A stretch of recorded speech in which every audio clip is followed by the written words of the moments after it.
Okay, everything looks good. We've got everything. We've got the charger and the battery and the instruction manual and then the main unit there. And I took the guard off, so the first thing we're going to do is look at the tines. And the distance between the tines is pretty big. Let's get my finger in there. You only do this when there's no battery in it. So it is nice and thick. And it is a 3/4 inch opening, which is nice and big, and that's exactly what you want. And then right here on the end here, this end piece is a kind of a guard that keeps you from like tapping up against the, a lot of times bushes are all the way up to the wall. That'll keep you from tapping on the wall as it's cutting. And then a nice hole there for hanging on the wall on a screw or a nail. And then okay, so you got the guard there. Put that back on, slides right back on for safety so that nobody cuts themselves when they're wandering around in your garden shed. Now here is a neat feature, and I will demonstrate this in just a moment once we get to the actual yard, is that the entire handle twists to what, I don't know if these are locking positions or what, but we will find out, so that you can have the handle at a different angle. Like if you are trimming on the top or the side, you may want a different angle for comfort. And so that is a neat feature. That's a feature that my other ones don't have. Anyway, we got to charge this all up, and then we'll take it out to the yard. I've got a pretty good challenge set up for it, and that's where we're going next. Okay, so here we are on location. We have found some bushes to trim. Maybe a bit too much, but we'll find out. We've got a wide assortment of them here. A lot of these over here are oak, so that's a kind of a hardwood. That'd be a good challenge for it. Some of them are pretty thick, you know. It has a 3/4 inch opening, and like that one right there is just shy of 3/4. So we'll do, you know, we're gonna have some challenges here. This over here is a hibiscus, and that needs to come way down to, right about head height, right down about here. So all that up there has to come off. This could be interesting. And plus all these over here. We got, the famous Brazilian pepper poking up out of everywhere. That's not supposed to be here at all. Wasn't planted. It's all over Florida. Some more oak. These are called sunflower. That's a common name. Down here we got some azalea. Just an absolute wide variety. And the situation over here that happens all the time is the grass grows up into the hedge. And that is the challenge on the other end of it, where it's something that's very fine. Some hedge trimmers are so good at the big stuff, but they miss the small stuff. So it is a wide variety of challenges here, and should demonstrate the hedge trimmer very well. I just wanted to point out something quickly on the trimmer. You see these two batteries here.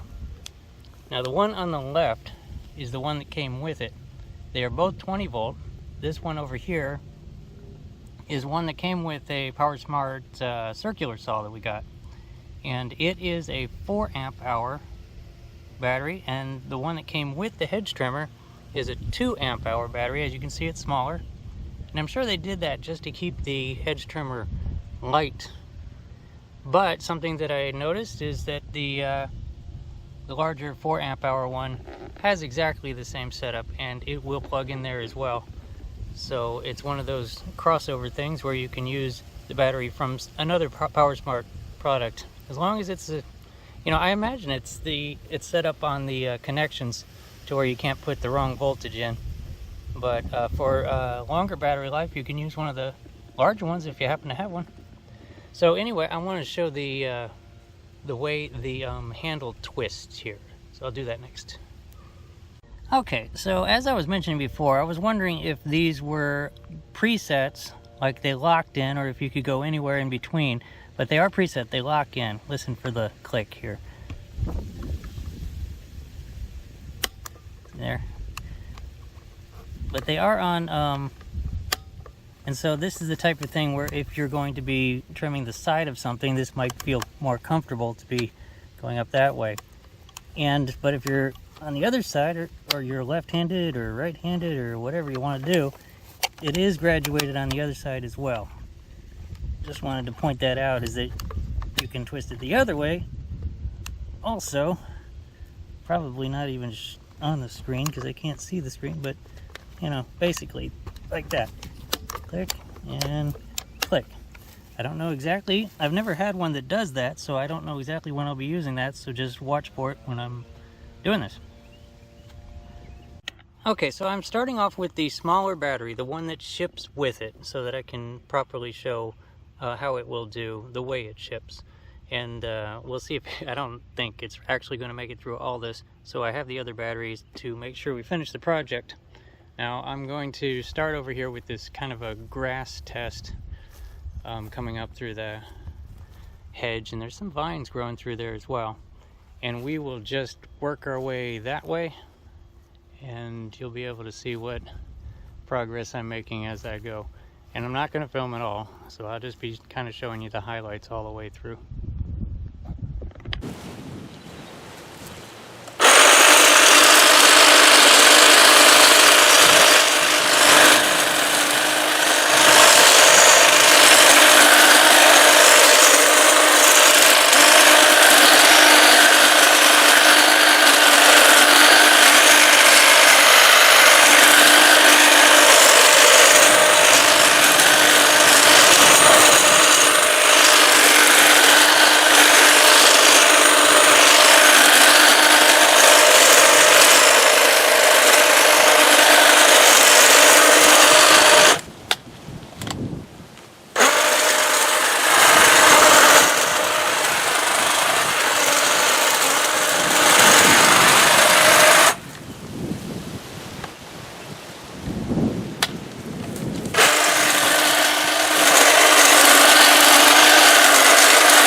Okay, so let's go over what we just did. Now, all that was on one battery, and it's still going. So I'm gonna clean this up the rest of the way, but I just wanted to show everything that it did already. And I'm definitely going like past probably recommendation on the thicknesses. You saw me on that hibiscus having a real hard time. If you're wondering why I left these up really high, it's because they're really thick. I think these are supposed to be trimmed as a little bit higher like a tree, but that's over an inch on the base, so that would take loppers. But I think we're leaving them just like that. I'm not sure. But yeah, on the thicker stuff and on the finer stuff, these little tiny leafed ones, cut them really, really well. And in the middle of it, that's about a 1/2 inch branch there. Cut that while cutting everything else. The hibiscus by far was the hardest to do. And that's really probably not something that you're supposed to do with a hedge trimmer, but you know, it works. These are really thick. You saw me having trouble getting through these. That's the full 3/4 of an inch and or thicker in some cases. But you know, and there's vines mixed in, making it harder. So when you cut it off, it's still connected. You know how that goes. But it did it. You know, look at the thickness on some of these. Cut through that with a hedge trimmer, an electric one, really? And then over here, I was having a bit of trouble with them because they're oak, very, very hard wood.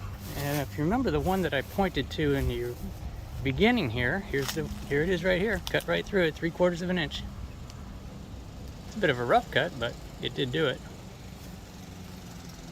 So I'm actually really happy that it did all this, so I didn't have to. I was thinking I was going to have to do half of this with loppers, but I did everything with the hedge trimmer. So now I'm just going to clean it up the rest of the way and do a lot of raking and bundling. But that, I think that can wrap it up for the hedge trimmer. As I stated, it's still going.